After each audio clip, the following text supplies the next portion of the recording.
नमस्कार दोस्तों, आज का हमारा वीडियो है रूट कैनाल ट्रीटमेंट के बारे में, जिसे हम शॉर्ट में आरसीटी भी कहते हैं। तो इस वीडियो में हम बात करेंगे रूट कैनाल ट्रीटमेंट होता क्या है, कब हम दांतों में रूट कैनाल ट्रीटमेंट करते हैं, इसके बेनिफिट क्या है और उसके स्टेप्स क्या है। तो सब जानने के लिए वीडियो को एंड तक जरूर देखिएगा। What is root canal treatment? Root canal treatment यानी दांतों की नसों की साफाई। जैसे ही हम ये पिक्चर में देख सकते हैं, हमारे दांत के 3 लेयर होते हैं। सबसे ऊपर इनामल, फिर डेंटिल और बीच में जो रहता है उसे हम कहते हैं डेंटल पल्प। अभी जब भी हमारे दांत में कोई सड़न होती है या फिर किसी और वजह से दांतों में इन्फेक्शन हो जाता है और ये बैक्टीरियल इन्फेक्शन जब दांतों की नस तक पहुंच जाता है, उस टाइम पे अगर हमारे दांत अच्छे है, बचाने लायक है, तो फिर आपके डॉक्टर आपको दांत बचाने की सलाह देंगे, यानी कि रूट कैनाल ट्रीटमेंट करवाने की सलाह देंगे। तो इस प्रोसीजर में आपके डॉक्टर आपके दांतों की नसों को अच्छी तरह से क्लीन करेंगे, उसको डिसइंफेक्ट करेंगे और उसके बाद उसमें आर्टिफिशियल मटेरियल डाल कर नसें को सील कर देंगे और दांत को रेस्टोर कर देंगे। इसी तरह से आपका जो इन्फेक्टेड दांत है, नेचुरल दांत है, उसे ही बचा लेते हैं। इस ट्रीटमेंट को हम कहते हैं रूट कैनाल ट्रीटमेंट। कुछ रीजंस जिसकी वजह से हमें दांत में रूट कैनाल की ज़रूरत पड़ती है। जब भी दांत में बहुत सीवियर दर्द होता है, उस टाइम पे दांत को बचाने के लिए आरसीटी की आवश्यकता पड़ सकती है। जब भी कुछ ठंडा या गर्म खाने से हमें कोई पर्टिकुलर दांत में बहुत ज़्यादा दर्द होता है, सेंसिटिविटी होती है और ये दर्द कुछ सेकंड से अधिक समय तक रहता है, तब उस दांत को बचाने के लिए आरसीटी की ज़रूरत पड़ सकती है। जब भी हमारे दांत या मसूड़ों में कोई इन्फेक्शन हो जाता है, तो उसमें धीरे धीरे पस बनने लगता है और ये पस एक जगह पे कलेक्ट होता है। फिर ये पस आगे जाके मसूड़ों में फुंसी या बॉयल बनाते हैं और इसकी वजह से मसूड़ों में सूजन भी आती है। तो फिर इस कंडीशन में दांत को बचाने के लिए आरसीटी की आवश्यकता पड़ती है। और जब दांत में पस बन जाता है और उसे बाहर निकलने की जगह नहीं मिलती, नतीजन जौ में सूजन आ जाती है और ऐसे केसेस में भी आरसीटी करनी पड़ती है। ट्रॉमा या चोट की वजह से दांत की जो नर्व है, ब्लड वेसल्स है, वो डैमेज हो जाती है और फिर दांत धीरे धीरे काला पड़ जाता है। ऐसे केसेस में भी रूट कैनाल की आवश्यकता पड़ती है। अगर किसी भी वजह से दांत का कोई पार्ट टूट गया हो या फिर क्रैक हो गई हो, तो यहाँ से बैक्टीरिया धीरे धीरे करके दांतों की नस तक पहुँचते हैं और फिर यह उस दांत में इन्फेक्शन बनाते हैं। इसीलिए ऐसे दांत को बचाने के लिए हमें आरसीटी की आवश्यकता पड़ सकती है।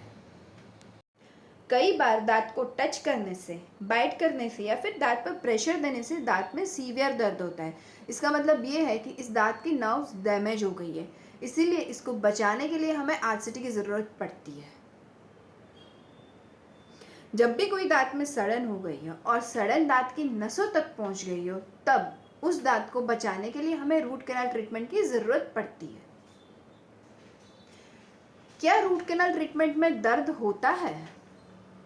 कई लोगों का कंसर्न रहता है कि रूट कैनाल ट्रीटमेंट में बहुत ज़्यादा दर्द होता है, रूट कैनाल ट्रीटमेंट के दौरान बहुत ज़्यादा पेन होता है, पेनफुल रहता है। लेकिन वैसा बिल्कुल भी नहीं है। आज हमारा मेडिकल साइंस और टेक्नोलॉजी इतने एडवांस हो गए कि आज जो हम रूट कैनाल ट्रीटमेंट करते हैं, ये टोटली पेनलेस होता है। इसमें आपको बिल्कुल भी पेन नहीं होता है। इनफैक्ट अगर आपके दांत में बहुत ज़्यादा दर्द है और आप रूट कैनाल ट्रीटमेंट करवाते हो, तो फर्स्ट सिटिंग के बाद ही आपका 99% पेन तुरंत रिलीफ हो जाता है और घर जाने के बाद भी आपको एनेस्थेशिया का इफेक्ट खत्म हो जाता है। उसके बाद भी आपको बिल्कुल भी दर्द नहीं होता। तो रूट कैनाल ट्रीटमेंट अभी टोटली पेनलेस होता है, तो इसमें आपको घबराने की बिल्कुल ज़रूरत नहीं है। रूट कैनाल ट्रीटमेंट कैसे किया जाता है? तो आइए अब जानते हैं दांतों में रूट कैनाल ट्रीटमेंट कैसे करते हैं। जिस दांत में आरसीटी करनी है, पहले हम उसका एक्सरे निकालते हैं और एक्सरे के बेसिस पे हम चेक करते हैं कि दांत में रूट कैसे है, रूट की एनाटॉमी कैसी है, उसमें इन्फेक्शन कितना है, कहाँ तक स्प्रेड हुआ है और उसकी डिफिकल्टी लेवल क्या है। ये सब एनालाइज करने के बाद आपके डॉक्टर डिसाइड करेंगे कि आपके दांत में सिंगल सिटिंग रूट कैनाल हो सकती है या फिर मल्टीपल विजिट चाहिए। सबसे पहले जिस दांत में आरसीटी ट्रीटमेंट करनी है, उस दांत में हम एनेस्थेशिया देके उतने पार्ट को सुन कर देते हैं। एनेस्थेशिया की वजह से रूट कैनाल ट्रीटमेंट के प्रोसीजर दौरान आपको बिल्कुल भी दर्द नहीं होता है। आपकी प्रोसीजर टोटली पेनलेस होती है। जो दांत में रूट कैनाल करना है, सबसे पहले उस दांत में जो सड़न है, इन्फेक्शन, उसे क्लियर करते हैं। उसके बाद दांतों के बीच से हम ड्रिल करते हैं और एक छोटा सा होल बनाते हैं। उस होल के बाद उसमें छोटी छोटी सुई डाल के दांतों की नसों को पूरा क्लीन करते हैं। पूरी नस क्लीन करने के बाद उसे अच्छे से डिसइंफेक्ट करते हैं, फिर उसमें मेडिकेमेंट्स डालते हैं। एक बार आपका दांत पूरा पेनलेस हो जाता है, सिम्टमलेस हो जाता है, कैनाल्स आपकी पूरी ड्राई हो जाती है, उसके बाद ही दांतों में फाइनल फिलिंग किया जाता है। लास्ट सिटिंग में आपके दांतों में आर्टिफिशियल नस डाल के दांतों के कैनाल को सील कर देते हैं और उसके बाद दांत के ऊपर दांत के कलर की फिलिंग करके दांतों को रिस्टोर कर देते हैं। तो ये जो प्रोसीजर रहता है टोटली पेनलेस होता है। क्या रूट कैनाल के बाद दांतों पे कैप लगवानी जरूरी है? अक्सर पेशेंट हमसे पूछते हैं कि क्या रूट कैनाल ट्रीटमेंट के बाद कैप लगवाना जरूरी है, क्योंकि रूट कैनाल ट्रीटमेंट के बाद हमारे जो दांतों का दर्द है वो चला जाता है, इन्फेक्शन है वो क्लियर हो जाता है, लेकिन हमारा जो दांत है वो ब्रिटल हो जाता है। इसका मतलब ये है कि दांतों पे जब भी कुछ ऑक्लूजन फोर्सेस आता है या फिर बाइटिंग फोर्स आता है तो वो दांत बीच से फ्रैक्चर होने के चांसेस बहुत ज्यादा बढ़ जाते हैं। इसीलिए दांत के क्राउन को प्रोटेक्ट करने के लिए, अंदर का जो फिलिंग है उसको प्रोटेक्ट करने के लिए रूट कैनाल ट्रीटमेंट के बाद हम उस पर कैप लगाते हैं।